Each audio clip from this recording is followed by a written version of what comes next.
I'm here at Hillsborough, and I'm speaking to the famous Kent Washburn.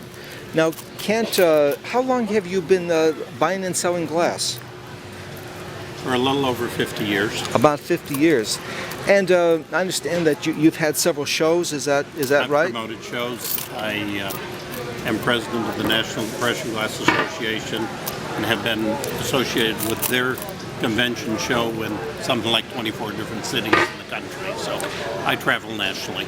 So are there any interesting glass-related events coming up in the near future, or maybe early next year or something like that? The big glass event that is coming up is the National Depression Glass Convention and Sale is going to be July 9 and 10 in San Antonio, Texas at the Live Oak Civic Center. Good. Anything else going on in the glass world that I should know of?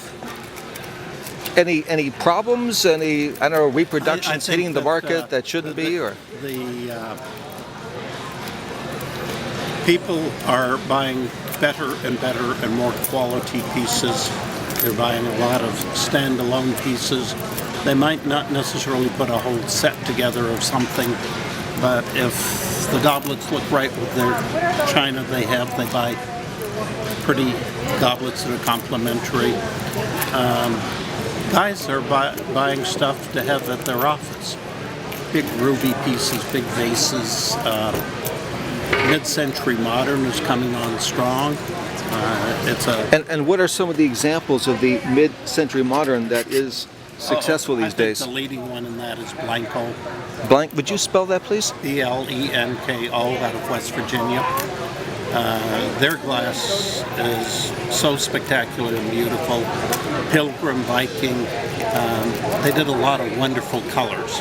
It's something the younger people remember their parents having. It's a certain degree of nostalgia, but it's a real definite move away from the Victorian look. It's a more simple lines, more dynamic statements the glass makes. So what you're saying is that instead of someone collecting, let's say, Fostoria or whatever, they might collect just a great piece and then collect some other. So right. How or would you color? You know, something they're decorating with, let's say, orchid these days, which I think is one of the hot colors. Orchid? Orchid in glass.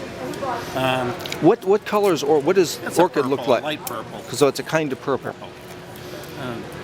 People do their whole home in it, or I mean their dining room, and they want really nice pieces, but they don't have to have it all from Tiffin or anything else. It's just the look and the charm that it creates by putting together a lot of things that reflect the personality of the person. Who would you say is maybe the personality, historic personality, that people interested in glass should know? Like the one guy who, let's say for the world of, let's say in arts and crafts, let's say Gustav Stickley was probably the central figure.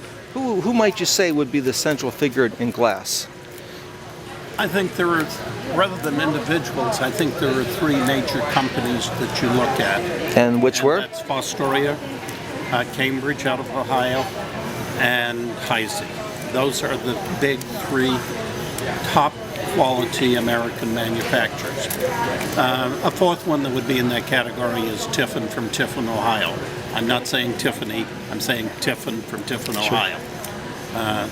Those dominated the 30s and 40s in the peak of the American production of glass, and any one of those three have just many, many wonderful.